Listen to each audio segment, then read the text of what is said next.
नमस्कार. कधी कधी हजारो पुस्तकं वाचून जे कळत नाही ते संतांच्या एका ओळीत समजून जातं. का माहितीये? कारण ते शब्द कागदावरचे नसून प्रत्यक्ष अनुभवाचे आहेत. आजचा हा व्हिडिओ तुमच्यासाठी केवळ माहिती नाही तर एक अनुभूती ठरेल. शांत चित्ताने हा व्हिडिओ पूर्ण पहा आणि या शब्दांमधली चैतन्य शक्ती अनुभवा. हा छोटासा प्रयत्न तुम्हाला कसा वाटला ते कमेंटमध्ये नक्की शेअर करा. आज आपण संत ज्ञानेश्वर महाराजांच्या हरिपाठमधील एका अतिशय प्रभावी अभंगाचा अर्थ जाणून घेणार आहोत. हा अभंग आपल्याला हे सांगतो की जीवनाची खरी गुंतागुंत कशी सोडवायची आणि मनाला निवांत कसे ठेवायचे.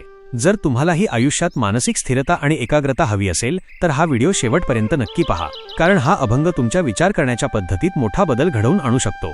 आपण रोजच्या आयुष्यात कामाच्या व्यापात हरवून जातो.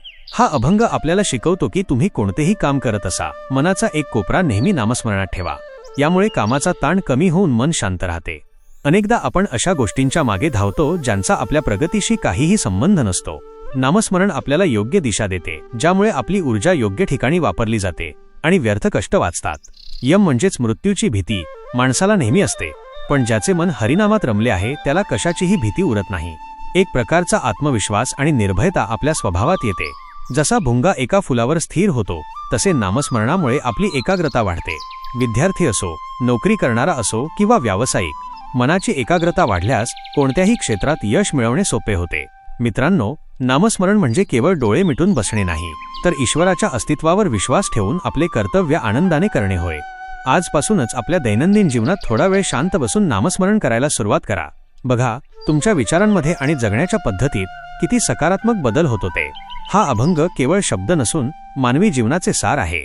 चला तर मग या अभंगाचा भावार्थ, विश्लेषण, सामाजिक संदेश व संताचा नैतिक धडा उदाहरणासह समजून घेऊयात. पहिला चरण, वेदशास्त्र पुराण श्रुतीचे वचन. 1. नारायण सार जप. भावार्थ विश्लेषण. जगातील सर्व वेद, शास्त्रे, पुराणे आणि उपनिषदांचा अभ्यास केला तर शेवटी एकच निष्कर्ष निघतो, आणि तो म्हणजे नारायण हेच अंतिम सत्य आहे. आपण आयुष्यात कितीही ग्रंथ वाचले किंवा विद्वानांकडून मार्गदर्शन घेतले तरी त्या सर्वांचे एकच सांगणे आहे की भगवंताचे नामस्मरण करणे हेच आयुष्याचे मुख्य ध्येय आहे. सामाजिक संदर्भ आणि नैतिक धडा. समाज नेहमीच गोंधळलेला असतो. अनेक ग्रंथांचे दाखले देऊन लोक आपापली मतमतांतरे मांडतात. संतांना या चरणातून हे सांगायचे आहे की जीवनाचे सार गुंतागुंतीच्या कर्मकांडात नसून मानवता आणि ईश्वरी निष्ठा या एका सूत्रात आहे.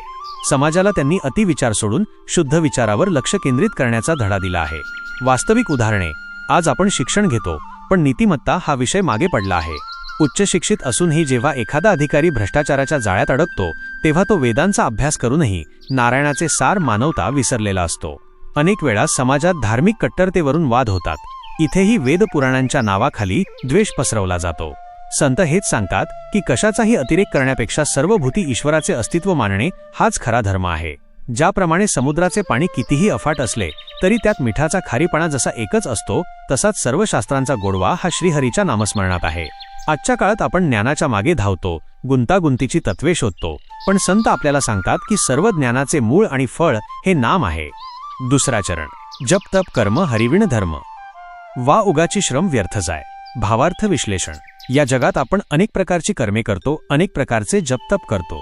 कुणी उपवास करते, कुणी तीर्थयात्रा करते, तर कुणी अनुष्ठाने करते.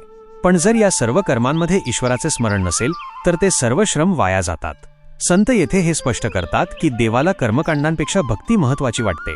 सामाजिक संदर्भ आणि नैतिक धडा. माणूस आज दिखाव्यासाठी अनेक कर्मे करतो.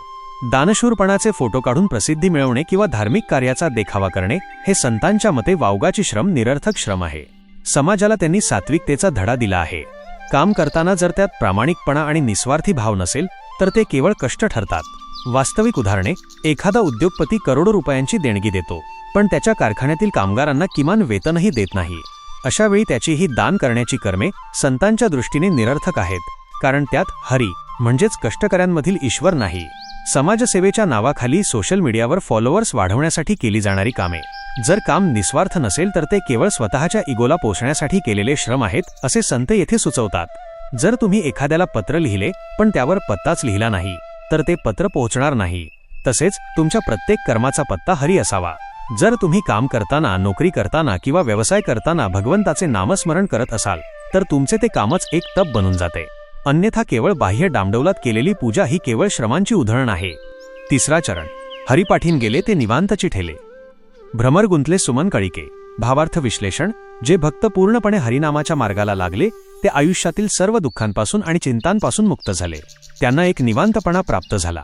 जसा भुंगा फुलाच्या कळीमध्ये रस शोधण्यासाठी शिरतो आणि त्या आनंदाने इतका गुंग होतो की त्याला बाहेरील जगाची शुद्ध राहत नाही, तसाच भक्त जेव्हा हरिनामात तल्लीन होतो तेव्हा त्याला जगातील सांसारिक कटकटींची बाधा होत नाही. हे निवांतपण म्हणजे निष्क्रियता नाही, तर ती एक सर्वोच्च मानसिक शांतता आहे. आजच्या धावपळीच्या आणि मानसिक तणावाच्या युगात जेव्हा लोक डिप्रेशन आणि चिंतेने ग्रस्त आहेत, तेव्हा हा अभंग आपल्याला सांगतो की मनाला कुठेतरी स्थिर करा. ते स्थिर करण्याचे ठिकाण म्हणजे हरिनामाची भक्ती. सामाजिक संदर्भ आणि नैतिक धडा: समाजात आज प्रचंड मानसिक तणाव आहे. लोक चिंतेने ग्रस्त आहेत. संतांनी इथे अलिप्ततेचा धडा दिला आहे. ज्याप्रमाणे भुंगा फुलाचा रस चाखतो पण फुलाला इजा पोचवत नाही, तसे समाजात राहूनही आपण आपल्या कर्तव्यात गुंतून पण मानसिकरित्या शांत राहणे गरजेचे आहे. वास्तविक उदाहरणे: खेळाडू मैदानात खेळताना कितीही दडपण असले तरी जेव्हा तो झोनमध्ये जातो, निवांत होतो, तेव्हाच त्याची कामगिरी सर्वोत्तम होते. हीच ती हरिपाठातील निवांत अवस्था आहे. एक उत्तम आई किंवा वडील जेव्हा मुलांच्या संगोपनात पूर्ण झोकून देतात, पण तरीही मुलांच्या भविष्याबद्दल अतिचिंता न करता केवळ आपले कर्तव्य करत राहतात, तेव्हा ती व्यक्ती या चरणातील भ्रमरासारखी असते. ते कामात गुंतलेले असूनही तणावापासून मुक्त असतात. चौथा चरण: ज्ञानदेवान मंत्र हरिनामाचे शस्त्र. यमे कुळगोत्र वर्जियेले. भावार्थ विश्लेषण: संत ज्ञानेश्वर महाराज म्हणतात की हरिनामाचे नाम हा एक असा मंत्र आहे जो शत्रूंचा संहार करणारे शस्त्र आहे. हे शस्त्र तुमच्यातील अहंकार, लोभ, क्रोध आणि कामवासना या शत्रूंना नष्ट करते. जेव्हा तुम्ही हरिनामात मग्न होता तेव्हा मृत्यूचे भय किंवा कुळगोत्राचे अभिमान गळून पडतात. मृत्यू कुणालाही चुकलेला नाही, पण जो हरिनामाच्या ध्यानात आहे त्याला मृत्यूचे भय वाटत नाही. हे शस्त्र आपल्याला एक नवीन ओळख देते: भगवंताचा भक्त. यात जात, धर्म, कुळ किंवा गोत्र या पलीकडे जाऊन मानवी आत्म्याचे परमात्म्याशी मिलन घडते. सामाजिक संदर्भ आणि नैतिक धडा: ज्ञानदेव महाराजांनी येथे एक क्रांतिकारी विचार मांडला आहे.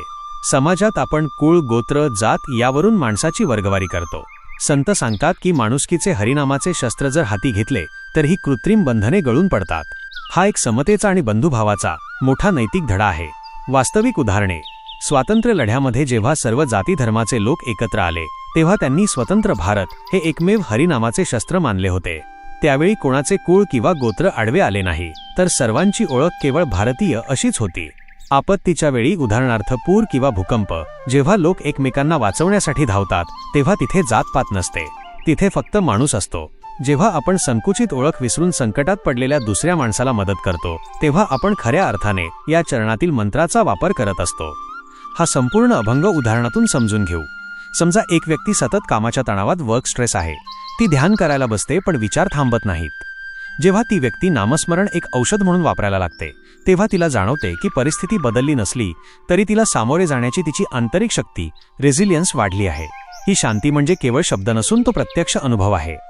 आजच्या म्हणजेच सध्याच्या काळातील नवीन पिढीसाठी अभंगाचा संदेश त्यांच्या भाषेत. मित्रांनो, आज आपण आयुष्यात मल्टीटास्किंग करतोय. सतत येणाऱ्या नोटिफिकेशन्समुळे आपले मन कन्फ्यूज झाले आहे. ज्ञानेश्वर महाराज आपल्याला एक साधे ऑपरेटिंग सिस्टीम अपडेट देत आहेत. गुगलवर सर्व माहिती आहे, पण अनुभवाचे सार, कोर पर्पस स्वतः शोधणे महत्त्वाचे आहे. दररोज फक्त स्वतःसाठी 10 मिनिटे शांत बसा. तेच तुमचे रिबूट बटन आहे. आपण खूप धावतो, पण कुठे पोहोचतोय? जर कामात आनंद नसेल तर ती केवळ मेहनत, हार्डवर्क आहे, स्मार्ट वर्क नाही. कामाला एक अर्थ द्या, एक हेतू, पर्पस जोडा. खेळाडूंना किंवा कलाकारांना झोनमध्ये राहणे आवडते. त्याच झोनला आध्यात्मिक भाषेत नामस्मरण म्हणतात. जेव्हा तुम्ही तुमच्या कामात इतके मग्न होता की जगाचा विसर पडतो, तेव्हा तुम्ही देवाच्या जवळ असता. आजच्या जगात पद, पैसा, करिअर याने ओळख निर्माण केली जाते, पण तुमचे आंतरिक मूल्य तुमच्या कामापेक्षा मोठे आहे. हरिनामासारख्या मूल्यांची कास धरा, म्हणजे बाह्य यशाच्या पलीकडे तुम्ही एक स्ट्रेस फ्री व्यक्ती म्हणून उभे राहाल. थोडक्यात, नामस्मरण म्हणजे केवळ धार्मिक विधी नाही, तर हे तुमच्या मेंदूला शांत आणि धारदार शार्प करण्याचे एक मेडिटेशन टूल आहे. हे वापरा आणि आयुष्यात कंट्रोल मिळवा. नामस्मरणाची सुरुवात करताना तुम्हाला तुमच्या मनाच्या कोणत्या सर्वात मोठ्या अडथळ्याचा सामना करावा लागतो? तुमच्यासाठी आजची कृती. हा अभंग आपल्याला हेच सांगतो की जीवनाचे सार गुंतागुंतीच्या पद्धतींमध्ये नसून एकाग्रता आणि ईश्वरी नामस्मरणात आहे. बाह्य दिखावा सोडला आणि मनाची एकाग्रता साधली तर कोणताही माणूस या भवसागरातून निवांत राहू शकतो. आजपासून दररोज रात्री झोपण्यापूर्वी किंवा सकाळी उठल्यावर फक्त 10 मिनिटे मोबाईल, लॅपटॉप आणि सर्व विचार बाजूला ठेवून पूर्णपणे शांत बसा. मनातल्या मनात एक नाम, इष्टदेवता किंवा केवळ एक सकारात्मक विचार जपा. हे नामस्मरण करताना तुमच्या मनाची होणारी शांतता अनुभवा. ती शांतता हाच तुमच्या जीवनाचा हरिपाठ असेल. या अभंगातील तत्वज्ञानापैकी तुम्हाला तुमच्या आयुष्यात नामस्मरण एकाग्रता साधणे सोपे वाटते की कर्म कामातून ईश्वर शोधणे अधिक सोयीचे वाटते? धन्यवाद. डोळे मिटले की समोर पांडुरंग दिसावा आणि डोळे उघडले की माणसात देव दिसावा, हीच संतांची पुण्याई. भावार्थ संतवाणीच्या या परिवारात सामील झाल्याबद्दल आभार. तुमचं प्रेम असं होतं की वाटतं हा विचार जगाच्या कोपऱ्याकोपऱ्यात पोहोचावा. कमेंटमध्ये विठ्ठल नामस्मरण करायला विसरू नका. पुंडलिक वरदा हरी विठ्ठल. श्री ज्ञानदेव तुकाराम.